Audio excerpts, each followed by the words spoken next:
4 अक्टूबर से प्रदेश भर में कार बहिष्कार करेंगे डॉक्टर, मांगे पूरी न होने तक जारी रहेगा आंदोलन। सीएम धामी ने एक देश एक चुनाव पर केंद्रीय कैबिनेट के फैसले का किया स्वागत, बताया ऐतिहासिक कदम।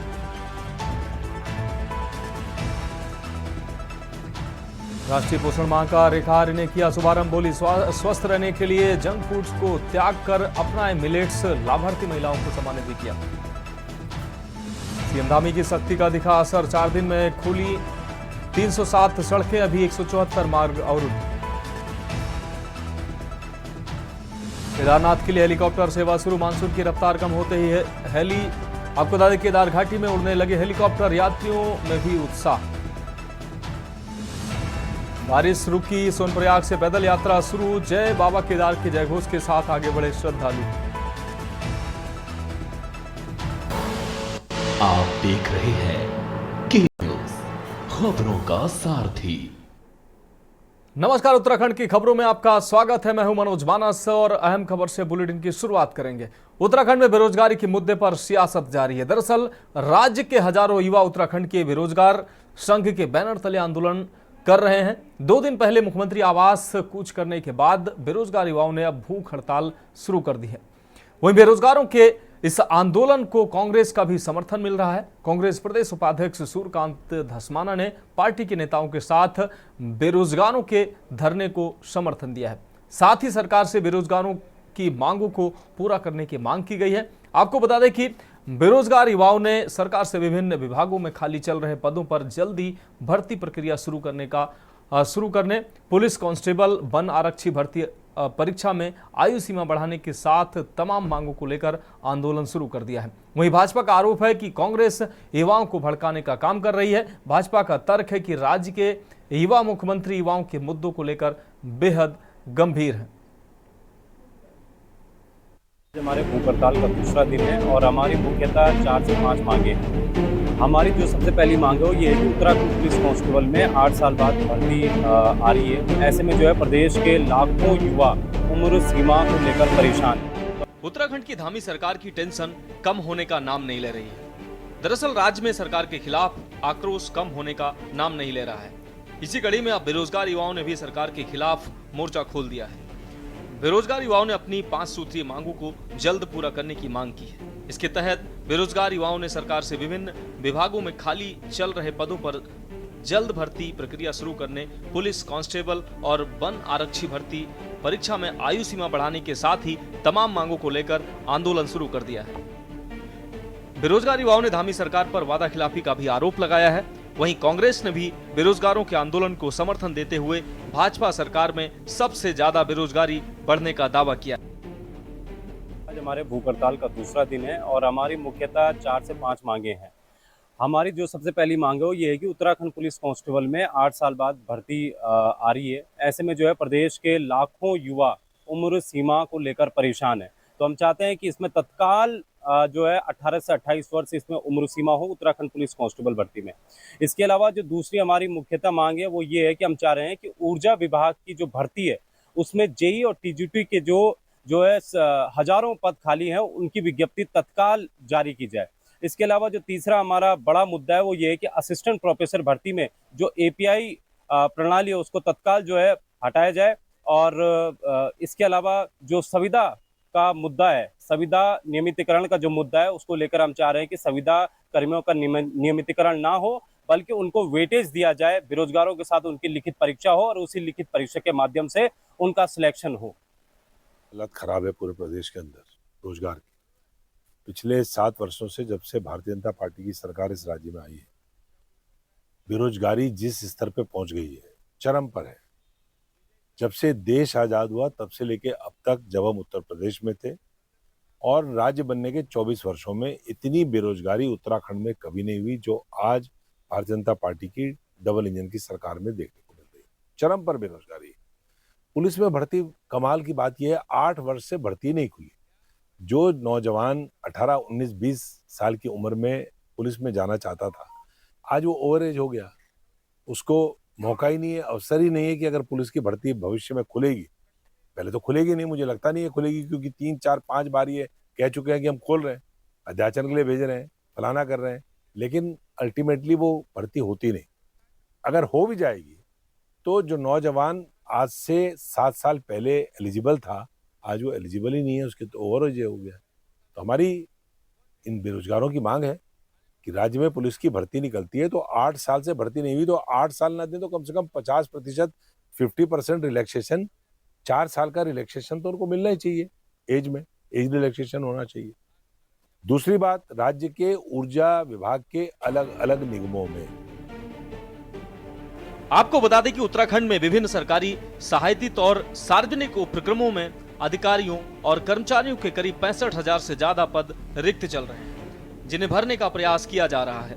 वहीं बेरोजगारों के इस आंदोलन के बीच उत्तराखंड अधीनस्थ सेवा चयन आयोग ने अलग अलग विभागों के कुल 4,865 पदों पर भर्ती परीक्षा की तिथि घोषित कर दी है। वहीं भाजपा का आरोप है कि कांग्रेस युवाओं को भड़काने का काम कर रही है। भाजपा का तर्क है राज्य के युवा मुख्यमंत्री युवाओं के मुद्दों को लेकर बेहद गंभीर है। धामी सरकार में रिकॉर्ड 16,000 से ज्यादा नियुक्तियां दी गई हैं। इसके अलावा भी हजारों भर्ती परीक्षा आयोजित की जा रही हैं। वहीं कांग्रेस का कहना है कि सरकार के दावे हवा हवाई है। भाजपा के राज में बेरोजगारी अपने चरम पर है। देखिए, ये सरकार जो कह रही है कि हमने 16 से ज़्यादा हज़ार वैकेंसी या रोजगार दे चुके हैं, ये सब खोखले वादे हैं। ये सिर्फ दिखावा है, ये छलावा है। ये बेरोजगारों के साथ जो है एक छलावा, उन्हें बेमतलब का डेटा कहीं से भी उठाकर दे दिया जाता है। मैं ये कहता हूँ कि जितनी भी भर्ती विज्ञापन आए, ये कह रहे हैं कि 16,000 भर्ती या रोजगार हमने दिए हैं। जितने भी भर्ती विज्ञापन आए, ये बताइए आप अभी तक किसकी ज्वाइनिंग दे चुके हैं? क्या 16,000 ज्वाइनिंग हो चुकी है? इनसे जरा ये सवाल पूछिए। जितने भी भर्ती विज्ञापन इनके कार्यकाल में आए, मैं आपको गिनती से बता दूंगा कि 16,000 छोड़िए, मुश्किल से 4 या 5,000 ज्वाइनिंग भी नहीं हुई होंगी अभी। तो ये डेटा तो दे देते हैं कि हमने इतनी भर्तियां जारी कर दी, लेकिन उसमें रोजगार वास्तव में मिला या नहीं, ये भी तो चिंतन का विषय है। ये भी तो देखना होगा हमें। तो ये सिर्फ छलावा है और ये गुमराह किया जा रहा है लोगों को। देखिए, कांग्रेस बेरोजगार युवाओं की भावनाओं से खिलवाड़ बंद करे, उनको बहकाना बरगलाना बंद करे, उनका दुरुपयोग बंद करे। युवाओं के साथ राजनीति नहीं होनी चाहिए। जिस प्रकार माननीय मुख्यमंत्री जी लगातार प्रयासरत हैं और लगातार युवाओं को रोजगार दे रहे हैं, उत्तराखंड में कितने नए रोजगार सृजित हुए हैं, उन सबको देखते हुए मेरा युवाओं से आह्वान है कि वो आंदोलन न करें और देखें कि उनके मुख्यमंत्री उनके लिए लगातार कितना प्रयास कर रहे हैं। केवल सरकारी क्षेत्र में नहीं, निजी क्षेत्र में माननीय मुख्यमंत्री जी ने, चाहे पर्यटन का क्षेत्र हो, साहसिक पर्यटन का क्षेत्र हो, आप देखिए स्वयं वो राफ्ट में बैठकर और उन्होंने 15-16 किलोमीटर तो राफ्टिंग की और ये संदेश दिया कि आइए इस क्षेत्र में भी युवा बहुत अच्छे से जो है पैसा कमा सकते हैं, बहुत अच्छा रोजगार सृजन कर सकते हैं। कांग्रेस तो केवल और केवल राजनीति करना चाहती है, युवाओं के कंधे पर रखकर बंदूक चलाना चाहती है। मेरा कांग्रेस के नेताओं से भी निवेदन है कि इन भोले भाले युवाओं को ना बहकाएं और उनको स्वरोजगार करने दें, उनको रोजगार के लिए जो है काम करने दें, आंदोलन में उनका कीमती समय नष्ट ना करें। देखिए, मुख्यमंत्री जी जो रोजगार के दावे कर रहे हैं उसकी पोल तो अपना बेरोजगार खोल रहे हैं। वो लगातार धरना प्रदर्शन कर रहे हैं, बड़े आंदोलन के लिए बाध्य हैं और इसीलिए आंदोलन के लिए बाध्य हैं कि सरकार झूठे दावे कर रही है, धरातल पर बेरोजगारों को रोजगार नहीं मिल रहा है, सरकार बार बार बड़े बड़े विज्ञापन छपवा रही है, तो फिर बेरोजगारों को धरना प्रदर्शन क्यों करना पड़ रहा है? इसीलिए कि सरकार के दावे झूठे हैं, लगातार पलायन हो रहा है। पलायन आयोग की रिपोर्ट उसकी तस्वीर अपने आप खोल रही है और बेरोजगार संतुष्ट नहीं है, क्योंकि तमाम बेरोजगार तो ओवर एज हो गए हैं 7 सालों में। उनको 7 साल पहले जो रोजगार मिल जाने चाहिए थे उसके लिए उन्हें अभी तक संघर्ष करना पड़ रहा है। तो जो लोग ओवर एज हो गए हैं उनके लिए सरकार के पास क्या योजना है, ये भी बेरोजगारों को बतानी चाहिए। और बेरोजगार सरकार से लंबे समय से बातचीत की मांग कर रहे हैं, पेपर लीक प्रकरण में सीबीआई जांच की मांग कर रहे हैं, अभी भी घपले पे घपले हो रहे हैं। तो इसकी सही तस्वीर तो आप बेरोजगारों से पूछिए कि सरकार झूठे दावे क्यों कर रही है, और सरकार को अब बाज आना चाहिए झूठे दावों से, धरातल पर बेरोजगारों को रोजगार दे करके दिखाए, तभी जाकर के तस्वीर बदलेगी। कुल मिलाकर राज्य में एक बार फिर बेरोजगारी पर हंगामा शुरू हो गया है। विपक्ष के साथ ही अब बेरोजगार युवाओं ने सरकार की टेंशन को बढ़ा दिया है। वहीं एक ओर जहां सरकार राज्य गठन के बाद अब तक की सबसे सर्वाधिक नियुक्तियां देने का दावा कर रही है, तो वहीं दूसरी ओर बेरोजगार युवा रोजगार की मांग को लेकर आंदोलन करने के लिए मजबूर है। अब सवाल यह है कि आखिर क्यों रिकॉर्ड भर्तियों के बावजूद बेरोजगार युवा निराश है? आखिर क्यों सरकार इन बेरोजगार युवाओं की मांगों को पूरा नहीं कर रही है? Uttarakhand desk report. तो खबरों में फिलहाल वक्त एक ब्रेक का है, जल्द हाजिर होंगे। आप देख रहे हैं के न्यूज, खबरों का सारथी।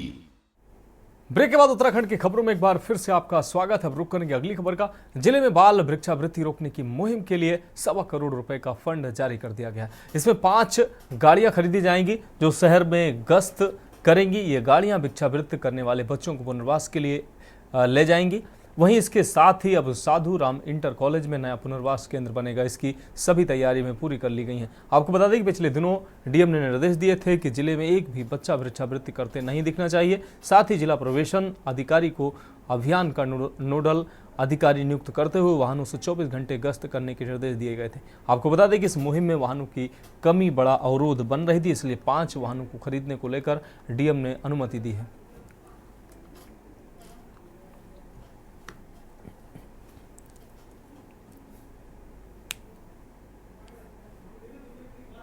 क्या किया जाए? देखिए, प्रिलिमिनरी स्टेज पे अभी इंफ्रास्ट्रक्चर के लिए बजट हमने ऑलरेडी स्वीकृत कर दिया है। अराउंड 1.25 करोड़ का व्हीकल्स के लिए किया है और कुछ जो हमारी मैन पावर है वो हमने डिप्लॉय की है अपने फोर्सेस से। कुछ इसमें हमको data entry operators, coordinator, managers रखने हैं। वो भी हमने डिमांड भेज दी है अपनी कंसर्न्ड आउटसोर्सिंग एजेंसीज को, जैसे उपनल हैं, पीआरडी हैं। और उसका इंस्टीट्यूशनल मैकेनिज्म भी, जो पॉलिसी डॉक्यूमेंट है वो भी तैयार हो गया है और उसको सीडब्ल्यूसी को भेजा गया है अप्रूवल के लिए। तो प्लान ये है कि जो व्हीकल्स हैं वो 24 आवर्स पेट्रोलिंग करेंगे हमारे मुख्य पॉइंट्स पे, और जो भी बच्चे इस एक्टिविटी में लिप्त पाए जाते हैं उनको सेंसिटाइज करके रिकवर किया जाएगा और विधिवत सीडब्ल्यूसी में प्रस्तुत करते हुए जो हमारा इंटेंसिव डे यूनिट बन रहा है, इंटेंसिव केयर शेल्टर, जो हम साधुराम स्कूल में प्रपोज कर रहे हैं, हमारा गवर्नमेंट स्कूल है, वहाँ पे उनको ग्रूमिंग की जाएगी फॉर वट एवर डे। जब उनका माइंड ट्रांसफॉर्म हो जाता है, जब वो ये समझने लग जाते हैं बच्चे कि हमारा स्थान पढ़ाई और खेल में है, भिक्षावृत्ति में नहीं है, तब तक उनको वहाँ पे इंडल्ज किया जाएगा।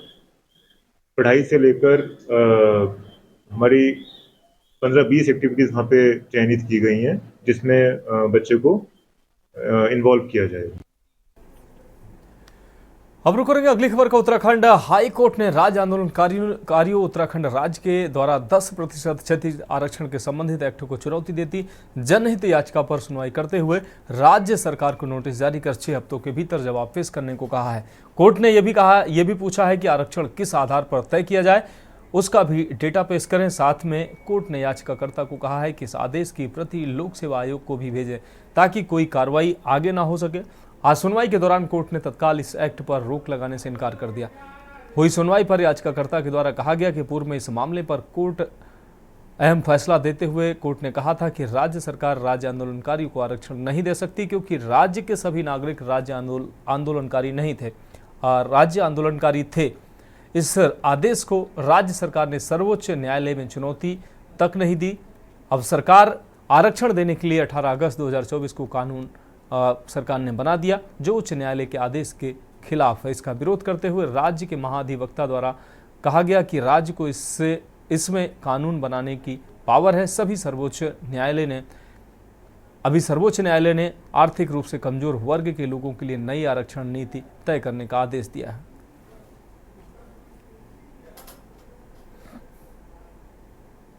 सरकार को उस समय 2017 में जब ये निर्णय हुआ था डबल बेंच से, सुप्रीम कोर्ट जाना चाहता था इस आदेश के विरुद्ध, लेकिन सरकार इस आदेश के विरुद्ध सुप्रीम कोर्ट नहीं गया और उन्होंने इस मामले को वहीं छोड़ दिया। तत्पश्चात 2024 में अब पुनः सरकार एक लेजिस्लेटिव एक्ट के माध्यम से आई है। इस एक्ट के माध्यम से उन्होंने उन्हीं बातों को दोहराया है जिन बातों को उन्होंने 2004 में कहा था कि हम 10% का आरक्षण राज्य आंदोलनकारियों को और उनके परिवार के लोगों को देंगे सरकारी सेवा में।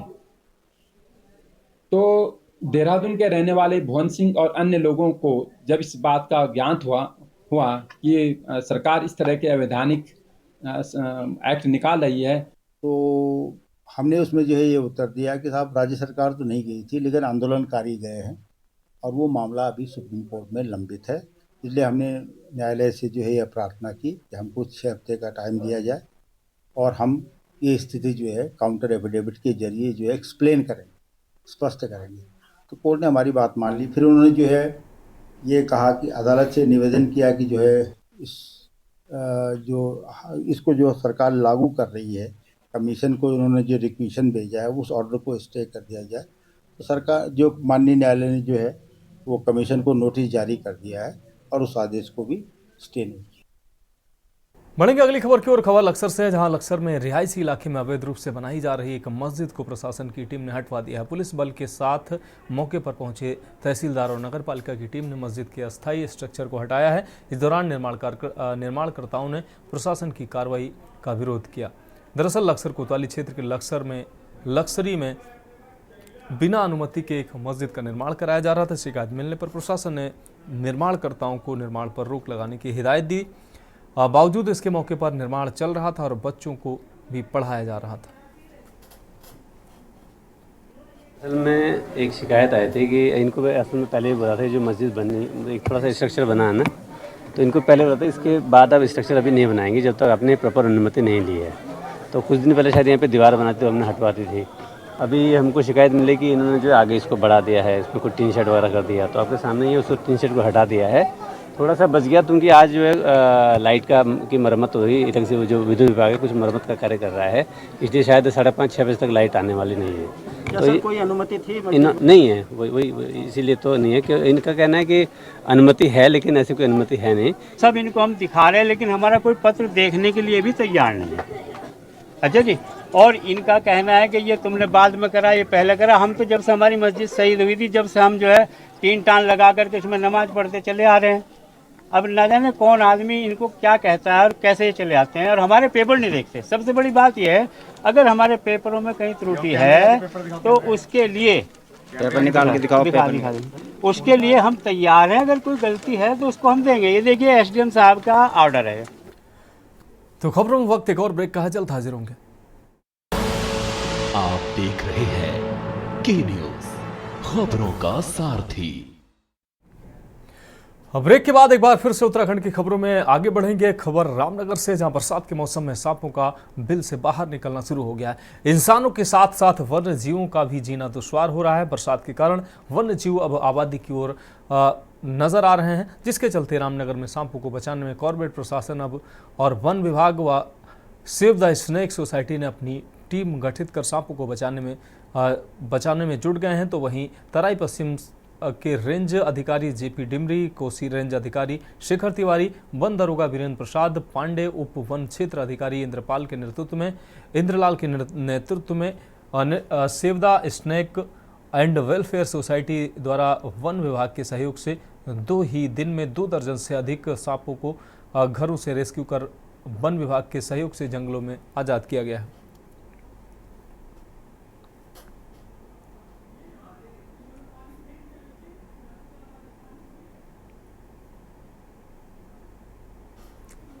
देख रहे हैं कि काफ़ी हद तक सांपों का निकलना प्रारंभ है और लगातार सांप निकल रहे हैं, जिसके चलते घरों से, ग्रामीण क्षेत्र और शहर से सांपों को रेस्क्यू कर वन विभाग के द्वारा एवं सेव द स्नेक सोसाइटी के द्वारा इन सांपों को घरों से रेस्क्यू किया गया और आज जंगलों में 2 दर्जन से अधिक सांपों को जंगल में आजाद किया है, जिसमें कि रेड स्नेक, कोबरा, पाइथन आदि वगैरह सांप थे। वहीं हम लोगों का कहना है, अपील है सभी लोगों से, जनता से अपील है कि किसी के घर में भी यदि सांप निकलता है, सांपों की जान ना लें, वे सांपों को अपना दुश्मन ना समझें, शीघ्र ही अपने नज़दीकी वन विभाग एवं सोसाइटी से संपर्क करें और सांपों की जान बचाने में हमारी मदद करें। इसमें रामनगर शहरी एवं ग्रामीण क्षेत्रों से, विभिन्न क्षेत्रों से 2 दिन के अंदर रेस्क्यू किए गए सांपों को 2 दर्जन से अधिक सांप थे, जिसमें पाइथन थे और कोबरा, करायत और इस तरह से तमाम सांपों को छोड़ा गया। और मुख्य रूप से जो है कि अब बरसात का अंत समय आ रहा है, अब इस समय भी सांप अभी लगातार निकल रहे हैं और लगभग जो है कि लगातार ही सांप को रेस्क्यू करके सुरक्षित छोड़ा जा रहा है। अगर कहीं पर रामनगर क्षेत्र में सांप दिखाई दिए या सांपों की सूचना मिलती है तो चंद्रसेन कश्यप जो उनकी सोसाइटी है अथवा जो है वन विभाग को तत्काल सूचित करें। तो फिलहाल उत्तराखंड की खबरों में अभी के लिए मेरे साथ इतना ही। मुझे दीजिए इजाजत और आप देखते रहिए के न्यूज इंडिया। आप देख रहे हैं के न्यूज, खबरों का सारथी।